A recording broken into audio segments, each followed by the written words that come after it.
Hello and welcome back to my vlog. A different trip going on today. So I'm going to read from Atlas Shrugged. I don't know why. I picked this up and I turned to this page. And I didn't do this on purpose. With all the talk about Obamacare going on. This is from when Dagny is talking to different people about why they went on strike. And I'll just read here a short bit, and you'll see why I mentioned Obamacare.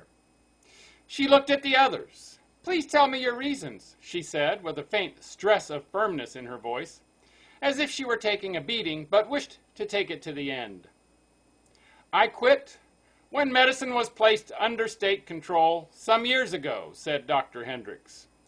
"Do you know what it takes to perform a brain operation? Do you know the kind of skill it demands and the years of passionate, merciless, excruciating devotion that go to acquire that skill? That was what I would not place at the disposal of men whose sole qualification to rule me was their capacity to spout the fraudulent generalities that got them elected to the privilege of enforcing their wishes at the point of a gun. I would not let them dictate the purpose for which my years of study had been spent, or the conditions of my work, or my choice of patients, or the amount of my reward. I observed that in all the discussions that preceded the enslavement of medicine, men discussed everything except the desires of the doctors. Men considered only the welfare of the patients, with no thought for those who were to provide it. That a doctor should have any right, desire, or choice in the matter was regarded as irrelevant selfishness. His is not to choose, they said, only to serve.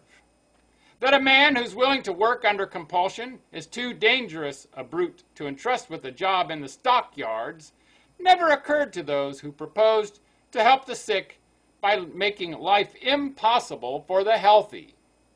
I have often wondered at the smugness with which people assert their right to enslave me, to control my work, to force my will, to violate my conscience, to stifle my mind. Yet what is it that they expect to depend on when they lie on an operating table under my hands? Their moral code has taught them to believe that it is safe to rely on the virtue of their victims. Well, that is the virtue I have withdrawn. Let them discover the kind of doctors that their system will now produce.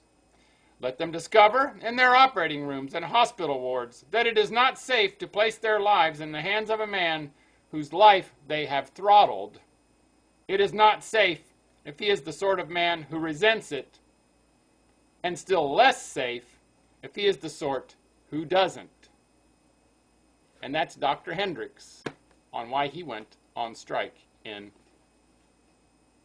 Atlas Shrugged, my well-worn copy. I've read it at least 24 times. So, who knows what it'll be tomorrow, but we're talking about medicine today. Make it a great day, and bye for now.